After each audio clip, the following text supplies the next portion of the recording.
Kisah ini diambil dari film Chariot of Fire yang merupakan kisah nyata tentang iman, keberanian, dan pengorbanan diri dari seorang pelari Skotlandia yang saleh, Eric Liddell. Dalam film diceritakan, saudaranya Jenny Liddell menentang kegiatan Eric sebagai pelari. Jenny sering mengingatkan Eric bahwa seharusnya ia sudah pergi ke China dan menjadi misionaris.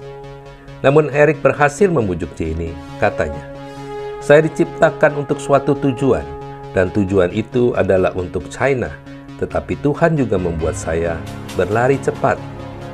Waktu saya berlari, saya dapat merasakan kenikmatan darinya, dan waktu saya menang, itu semua untuk kemuliaan Tuhan.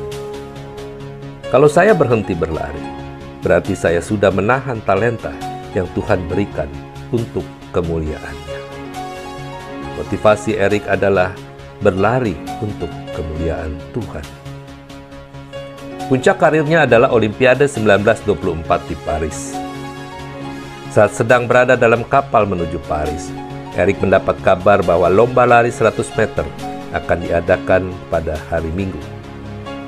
Ia langsung memutuskan untuk membatalkan keikutsertaannya pada lomba yang merupakan spesialisasinya karena keyakinan iman Presbyteriannya sangat kuat untuk tidak berlari dan menguduskan hari Sabat.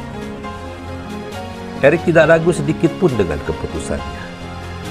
Menjelang hari H lomba 100 meter, rujukan pun datang dari pihak keluarga kerajaan dan Komite Olimpiade Inggris yang membujuknya dan mengatakan Eric Liddell seharusnya mengutamakan raja dan membela negara, baru kemudian Tuhan.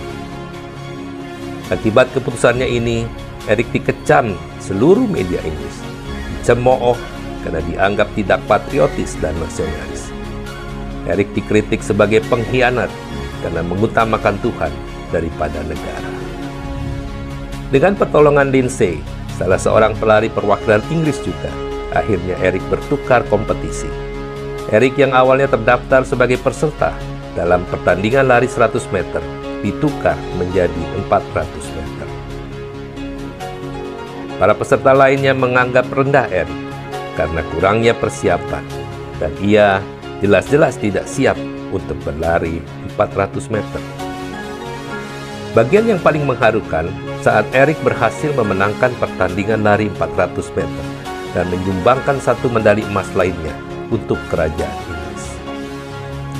Ayat emas Eric yang selalu memotivasi dirinya di dalam berlari adalah Yesaya 40 ayat 31 yang berkata, "Tetapi orang-orang yang menanti-nantikan Tuhan dapat kekuatan baru.